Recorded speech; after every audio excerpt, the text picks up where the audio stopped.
Tapos ito naman, The Philippines is Not a Small Country by Gideon Lasco by Admo Press. Ito din yung book na kung saan kinuha ko ang aking highlighter. Dito mo talaga ma-realize na ang laki-laki ng Pilipinas. So hindi lang siya, syempre lumaki tayo sa isang syudad, lumaki tayo sa isang bayan. Hindi yun ng kabuuan ng Pilipinas. So sobrang dami ng kanyang pinag-usapan, like country, nation, culture, people, technology, modernity, and the world. So parang pinagpapalawak siya ng iyong worldview ng Pilipinas.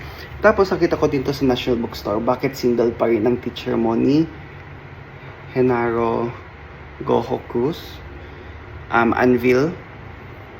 Akala ko nakakatawa siya, pero kung naging teacher ka sa loob at labas ng classroom, hindi siya nakakatawa. Very non-fiction, mga karanasan ng mga guro sa Pilipinas.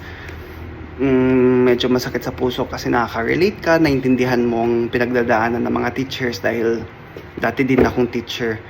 So saludo sa lahat ng mga teachers ngayon.